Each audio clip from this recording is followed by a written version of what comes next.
Ladies and gentlemen, it's day 139 of Russia's full-scale invasion and year 9 of Russia's war against Ukraine. My name is Andriy Shevchenko. On behalf of the team of the Media Center Ukraine, I would like to welcome all the journalists who are covering our struggle for freedom for the world. With us today are a team of the Lviv National Philharmonic, the Myroslav Skoryk Lviv National Philharmonic. I would like to give the floor to Volodymyr Syvokhip, Director General of the Philharmonic. Pane Volodymyr, what have these past 4 months have been like for the Philharmonic and for your team? Please, the floor is yours. Hello, thank you. Yes, we're on this fifth month of this horrible war.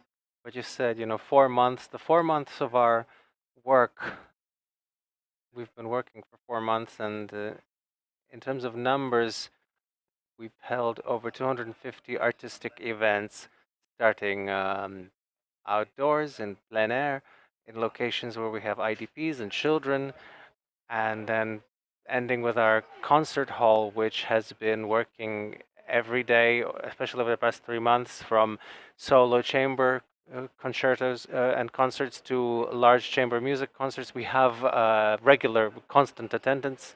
It's important. I guess it sounds strange that in this wartime period, the Philharmonic says, we're working. Moreover, we're working successfully. There is a demand for what we do. Obviously, not everything came together at once. Obviously, this awakening on February 24th was a shock. There was a sense of loss. When, after a few days, I was looking at what's going on at the Philharmonic, I understood that many of the employees at the Philharmonic were gone. Many of them have left the country. And by now, especially women, with children have not yet returned. They're abroad with their children. But already the first 2 weeks of March, there was an adaptation, and there was a sense that A, we will win, and that B, an important segment of this victory will be culture, in our case, musical culture. And we immediately started working. I mean, the first order of the day was, even before we started playing concerts, we started looking at our musical archives, and every day we mail notes, music of Ukrainian composers to some country. Prior to February 24th, this was almost non-existent.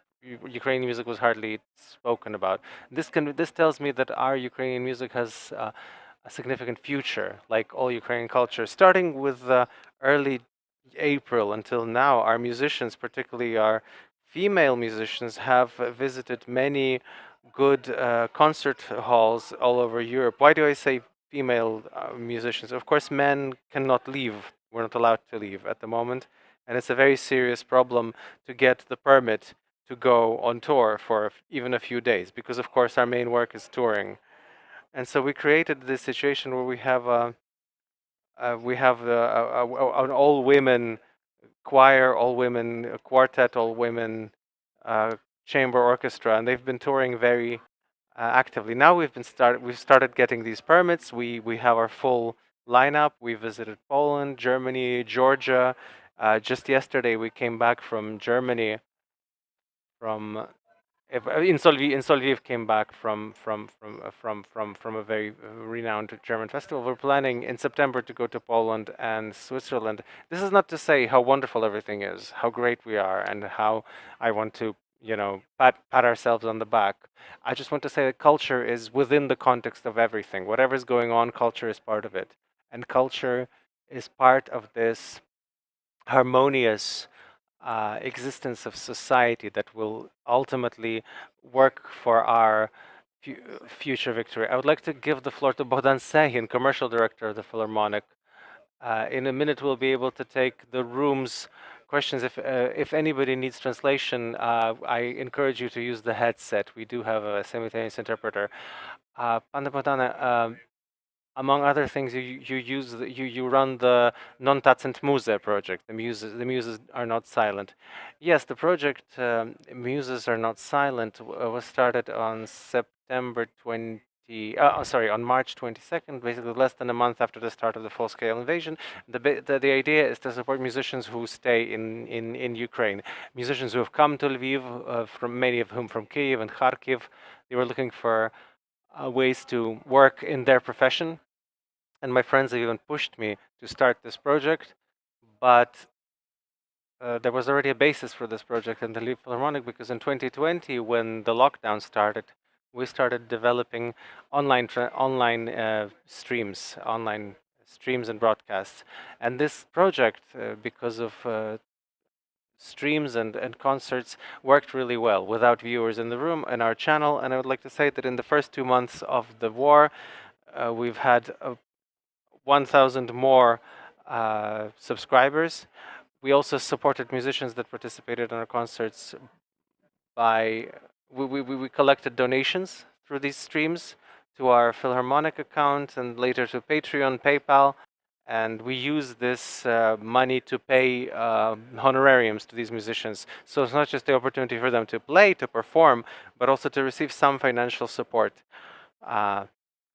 We've had 33 streams, including streams of the 41st annual Virtuosi, Lviv Virtuosos Festival, and it was adapted to this project this year.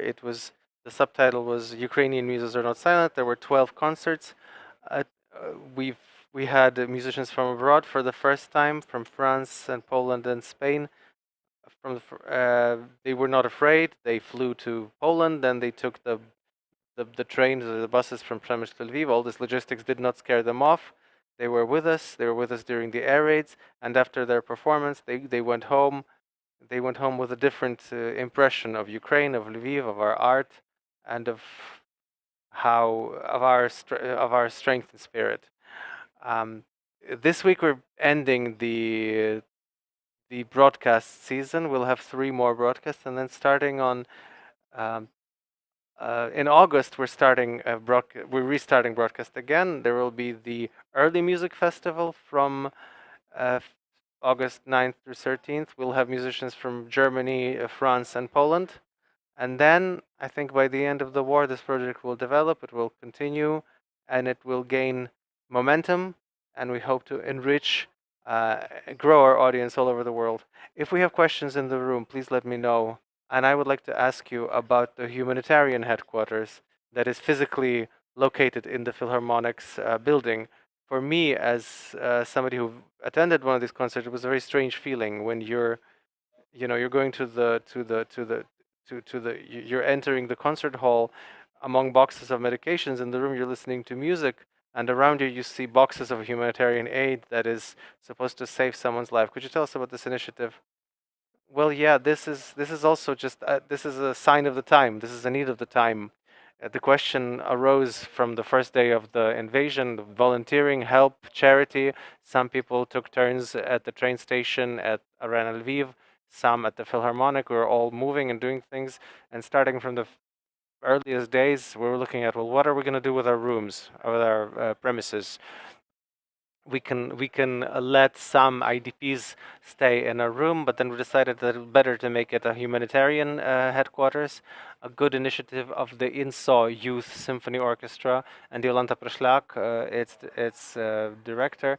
They started this cooperation with various international institutions. On the other hand, they get requests through the Philharmonic from frontline hospitals and workers of their needs, of aid, ammunitions, transport.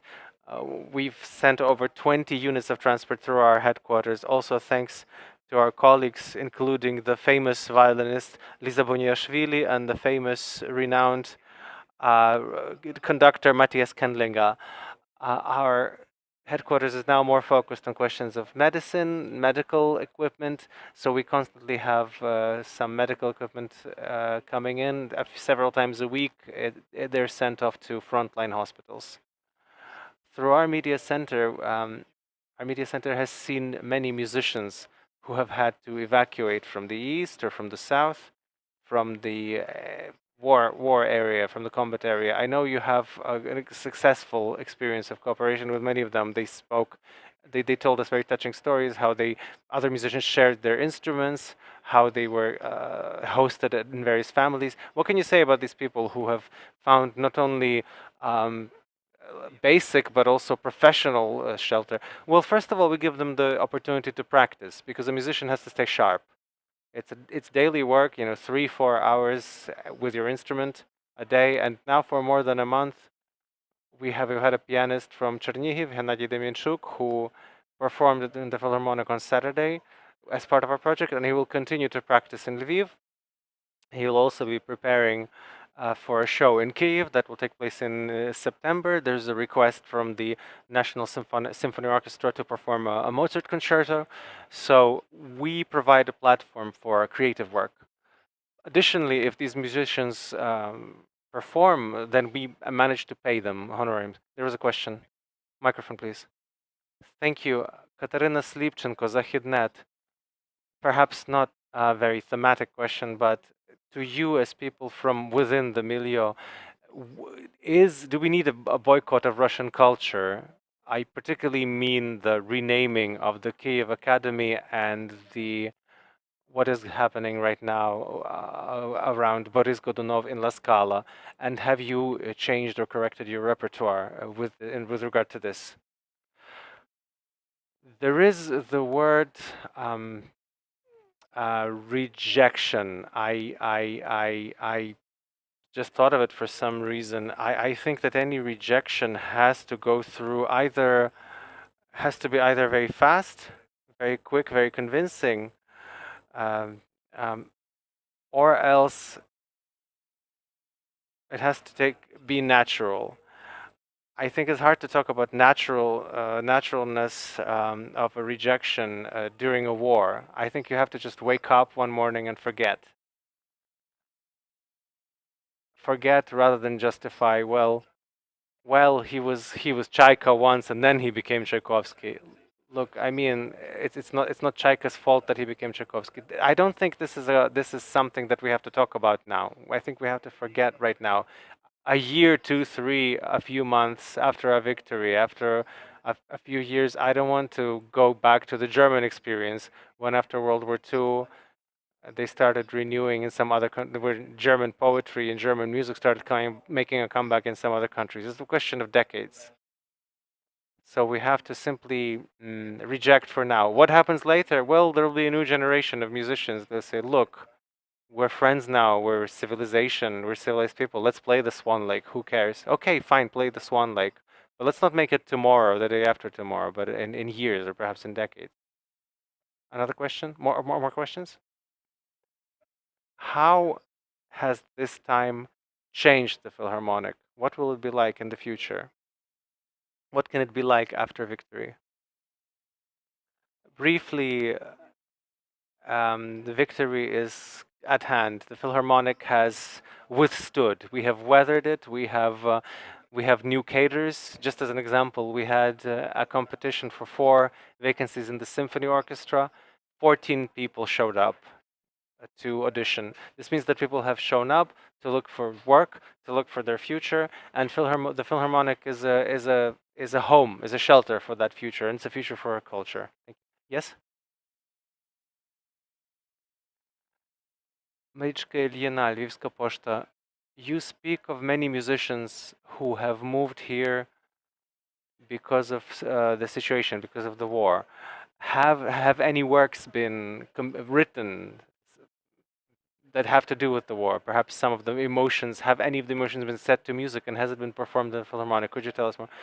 Yes, and the first thing that I thought of was obviously the song Pliva Kacha, set by Kyiv cellist Viktor Rakalo. He's actually from Kharkiv, but he moved from Kyiv to Lviv, and he set this first for the Kyiv soloists who were stuck abroad because they went abroad on tour before the war, and they're still abroad. And basically, this is now sounded in every country of Europe. And in April, it was played at the Philharmonic, was performed at the Philharmonic.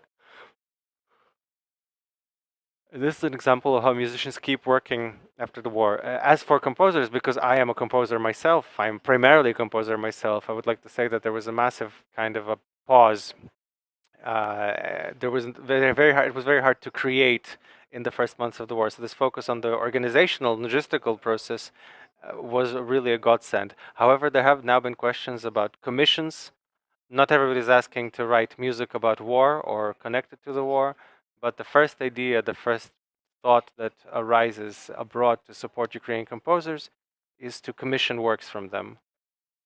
How do you how do you connect war and music? What is the connection between war and music? War, like life, they're too brief, they're too short. Sometimes war cuts a life short, sometimes life wins in war, but both are brief, whereas music and art are eternal. Eternity has made its peace with temporality. It has adapted. It is above this cruel temporality in order for life to go on. And with life, this musical eternity will also persist. Volodymyr Syvokhip, Bohdan, Sehin, Lviv National Philharmonic, Myroslav Skoryk Lviv National Philharmonic. Thank you for this conversation. This concludes our program for today. Please follow our announcements and stand with Ukraine.